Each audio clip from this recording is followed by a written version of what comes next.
Ella es directora, socia y directora de Management and Fit, consultora, doctora en economía y empresariales, para hablar justamente de todo lo que ha pasado, bueno, obviamente en la elección, esta semana, el cambio de gabinete, cuánto pueden incidir estas medidas económicas en una reversión del voto, bueno, en fin, de todo lo que nos está captando la atención estos días en materia política y económica. Mariel, ¿cómo estás? Muy buenas tardes, Natalia Donato y equipo, te saludamos. ¿Qué tal? ¿Cómo les va? Buenas tardes. Buenas, Mariel, gracias por atendernos. No, por favor. Bueno, hace un ratito yo comentaba un poco la batería de medidas que se vienen anunciando y también algunas otras que no comenté, que en un rato voy a comentar sobre las que pueden venir, ¿no? Todo para que la gente tenga más platita en el bolsillo, como ha dicho algún funcionario, exfuncionario y candidato, como es el caso de Goyan. Primero quiero preguntarte, vos que estás en contacto permanentemente con encuestas y con la gente, si esto realmente considerás que es así, o digamos, si no hubiera afectado la foto de Olivos y otras cuestiones, digo, de la pandemia, por ejemplo, vacunación, etcétera, si hubiera habido más plata en el bolsillo, o sea, pesó tanto la economía en esta elección, o no? ¿Qué evaluación haces? Mira, sí, la economía evidentemente pesó mucho. Nosotros cuando preguntábamos a la gente qué era lo que definía, qué iba a definir su voto, más del 50% hablaba de la economía, pero me parece que también había otras cuestiones que eran como transversales, ¿no? Y que era la corrupción, la impunidad. Estos eran temas que salían muy a menudo durante toda la pandemia. Y me parece que cuando uno dice, bueno, el impacto que tuvo la foto de Olivos, me parece que la foto de Olivos terminó siendo la gota que rebalsó un vaso que ya estaba lleno, ¿no? Y que de alguna manera estaba lleno por muchas cuestiones, y fundamentalmente todas tenían que ver con la poca confianza que la gente tenía en cómo el gobierno estaba manejando la economía, la pandemia, la educación. Cuando nosotros preguntábamos por cualquiera de estas áreas, el 7 de cada 10 nos decía que el gobierno estaba manejando mal la economía y que no veía que fuera a mejorar en ese sentido. 6 de cada 10 decían que manejaba mal o llevaba adelante la gestión de la pandemia. 7 de cada 10 no estaban de acuerdo con cómo gestionaba la educación. Entonces, evidentemente, esto era como una situación en el cual prácticamente entre 6 y 7 de cada 10 no tenían confianza en cómo el gobierno estaba haciendo las cosas. Y después pasaron estos otros temas que evidentemente rebalsaron y cayeron en una sociedad que estaba agotada, con mucha bronca, con mucho mal humor, con muchas preocupaciones, ¿no? Por todo lo que le estaba pasando. Y bueno, y un poco lo que nosotros que hacemos encuestas todo el tiempo no sabíamos, porque es lo que no sé, mucha gente estaba muy enojada y no quería responder, era si esto se iba a terminar trasladando a que la gente no iba a ir a votar, o que iba a votar en blanco, o que iba a impugnar su voto, o que finalmente sucediera lo que sucedió, que votó mucho más a la oposición, más allá de que había bajado un poco el índice de asistencia, pero no era tanto. Curioso, Y me ¿no? parece Que que todas estas... lo que se plantea un poco, o la discusión que surgió luego de las pasos fue, se votó en contra del gobierno y no a favor de Juntos por el Cambio, que también había hecho una gestión económica mala, pero bueno, digo, es como la grieta, ¿no? Se votó como en contra de, eso por lo menos es lo que Exactamente. trascendió. ¿Vos coincidís con esto? Mira, sí, en general, a ver, las elecciones de medio término, lo que se pone en juego es si la gente revalida o no el rumbo que está tomando el gobierno. Y en este caso, bueno, solo el 30% revalidó el rumbo que estaba tomando el gobierno. Y esto no quiere decir, me parece que sería un error por parte de la oposición pensar que fue la elegida para, ¿no? Me parece que la gente castigó al gobierno de la forma que la podía castigar, que no estaba de acuerdo, que no revalidaba el rumbo que estaba tomando. Y eso un poco fue lo que sucedió, porque todavía también, o sea, quedan muchos vestigios de lo que fue la economía en el gobierno anterior. Entonces, me parece que la economía pesó, pesaron algunas otras cuestiones, muchas otras cuestiones, y después de la elección, un poco lo que pasó fue que el gobierno dijo, tanto el presidente como la vicepresidente, escuchamos el mensaje de la gente, y la verdad que lo que le sucedió después de eso no fue justamente haber escuchado el mensaje de la gente, porque fue una pelea en la propia coalición de gobierno, con pases de factura y con un montón de cosas que es justamente lo que la gente está pidiendo que no pase, que la política entienda las necesidades de la gente y se ponga a trabajar así, por y para ellas, y no que esté pensando en las necesidades de la política, ¿no?, en sí misma. Y me parece que eso fue lo que pasó. Por eso ahora cuando uno ve estos alivios en términos de las cuestiones económicas, ¿no?, en términos de los salarios o de algunas otras medidas en las cuales, bueno, se está trabajando, yo realmente no sé si esto puede tener un impacto en el voto, porque la gente sigue enojada y también muchas de las preguntas son, bueno, si esto se podía hacer porque no se hizo antes. Eso es lo que plantea la gente, por lo menos en los trabajos cualitativos, ¿no? Y nosotros estamos terminando ahora una encuesta justamente midiendo esto y vemos que la gente que estaba enojada sigue tan enojada como estaba antes. Entonces, Y en cuanto a los no sectores se ve. sociales, Mariel, en cuanto a los sectores sociales, quizá los sectores medios que tienen como que además de que les afecta la economía como a todos, piensan en la educación, en otros temas que por ahí los sectores más vulnerables dejan de lado o no piensan como prioritario tal vez a la hora de votar. Esto digamos, ¿han hecho algún relevamiento sobre cómo puede jugar? Si ahora estos 2 meses son de inyectar mucho dinero al bolsillo de la gente, puede revertir en algo, en parte, quizá en estos sectores que peor lo están pasando en materia económica.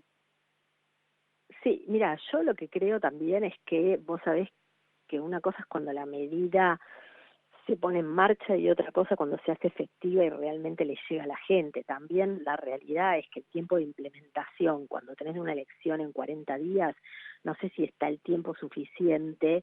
Vos sabés que cuando aumenta la tarifa del gas, de la luz, o algo positivo también, ¿no?, o aumenta el salario mínimo, lo que sea, la gente no se pone contenta con el anuncio, sino cuando realmente eso es efectivo. Y en Claro. general siempre pasa esto. A mí me parece que, no sé si 40 días que faltan para la elección o un poco menos alcanzan para que la gente sienta este alivio en el bolsillo. La verdad que no es muy claro. Y después también me parece que muchas veces es subestimar un poco a la gente, ¿no? Pensar que porque ahora le doy platita, como dicen algunos funcionarios, Uh-huh. van a cambiar su voto. La verdad que lo que nosotros estamos viendo es que la gente lo que más plantea mayoritariamente es que no va a cambiar su voto. Me parece que si un poco los votos que recibe el oficialismo tienen que ver con la confianza que la gente deposita en el gobierno, la debilidad que planteó la coalición de gobierno en términos a sus pases de factura después de la elección hacen que esto sea menos confiable. Entonces, no sé si alguien que no votó por el oficialismo va a ir a votarlo y va a cambiar su voto para votarlo en esta oportunidad solo porque se anuncian algunas medidas de alivio en términos de algunas situaciones económicas o de algún otro tipo. Mariel, Nosotros lo que vemos es que, sí, discúlpame. no, yo lo que iba a decir es que la verdad que lo que nosotros vemos es que en general en las dos últimas PASO, el Frente de Todos es un voto que está como más decidido y no tiene tanto crecimiento entre las PASO y las elecciones generales, sí lo tienen los otros espacios. Y después de los 10 puntos prácticamente que quedan libres, en función de que, bueno, son espacios que no han alcanzado el piso necesario para pasar a las generales, la verdad que son espacios que tienen más que ver con la derecha, tal vez, que o sea, no son espacios que sean muy afines al Frente de Todos. Entonces, la posibilidad que tienen de crecimiento tiene que ver fundamentalmente con la con el incremento en la participación, ¿no? En el nivel de asistencia. Entonces, gente que no haya ido a votar, y me parece que Claro, en eso están las manos de las nuevas incorporaciones que hubo en el gobierno, tanto Aníbal Fernández como Julio Domínguez, como el propio Mansur, de poder Mansur, sí. trabajar más en la provincia de Buenos Aires en pos de mejorar la campaña electoral. No sé si tanto la gestión de gobierno, pero sí la campaña electoral, ¿no? O sea, vos no ves una polarización, o sea, vos ves que obviamente lo que quieren hacer es captar a la gente, los votos de los que no fueron a votar en las PASO, pero no ves que esto haya generado o vaya a generar una polarización, de decir, bueno, no sé, Juntos por el Cambio, obtuvo digamos, la mayor porcentaje en gran parte del país, entonces el que votó a otro referente opositor, no ser el gobierno, que vaya a votar a Juntos por el Cambio para polarizar la elección. Esto no lo ves. O sea, vos ves que la gente va a sostener Sí, su voto. va a sostener su voto en general, eso es lo que parece. Siempre hay gente que se traslada y que hace un voto al ganador, eso también puede Ujú. pasar porque por ahí puede reforzar, y además lo que te decía es que también hay 10 puntos que se reparten entre gente que votó a espacios que ya no van a estar en esta oportunidad porque no alcanzaron el piso, y que esos votos tal vez son más afines a Juntos por el Cambio. 6 por lo menos de esos puntos son más afines a Juntos por el Cambio, otros 3 serían más afines al FIP, por ejemplo, que al Frente de Todos. Que el Frente de Todos es un voto que en general es un voto muy decidido, que la gente que va a votar en ese espacio Ya lo votó. vota ideológicamente y ya lo Claro. votó. Entonces me parece que la posibilidad de crecimiento que tienen tiene que ver más por un incremento de la participación electoral que por un cambio de que la gente decida a partir de estas medidas darle apoyo al gobierno. María, la última. Hay muchos que dicen, bueno, independientemente o sea, la preocupación, ¿no? Lo de noviembre está medio jugado, si bien el gobierno tiene, obviamente, y apunta a revertir, o por lo menos a que no sea por tantos puntos el fracaso, pero el temor es que va a pasar después de noviembre, o sea, después de esa elección. Si se repite el escenario, que haya o si no se repite, independientemente del resultado, que haya una mayor radicalización del gobierno. ¿Hay temor de la gente a que pase esto? O sea, ¿cómo ves vos el escenario en ese sentido? Sí, a ver, y porque realmente siempre que ha pasado, por lo menos por parte del kirchnerismo más duro, siempre han tratado como de fidelizar el espacio propio y radicalizar más. Lo que pasa que si la elección de noviembre termina de esta manera, termina como parece que terminó también, terminó en las PASO, la verdad que el gobierno va a quedar muy debilitado, ¿no? El presidente ya tenía un nivel de aprobación bastante bajo, 30 puntos, y queda muy debilitado porque además no solo por el apoyo de la gente, sino por la misma coalición interna. Entonces, este es un desafío. Y después está además porque se han hecho cambios en el gobierno que tal vez deberían haberse, o sea, se podrían haber hecho como un relanzamiento del gobierno de manera de darle como otra vitalidad y de tratar de oxigenar un poco la cosa, que se han hecho como de apuro en esta oportunidad, producto un poco de de las discusiones dentro del mismo espacio, ¿no? Entonces Claro. me parece que ahí perdieron una oportunidad, que ahora habrá que ver si la elección termina como terminó, los cambios en el gabinete ya se hicieron, cuál es la forma que encuentran de volverle a dar un poco de oxígeno, ¿no? A este gobierno que tiene 2 años por delante, o sea, todavía no ha cumplido Sí, ni la mitad de y no tiene mandato, mucho margen en materia económica tampoco, o sea que y no tiene margen en radicalización. materia económica.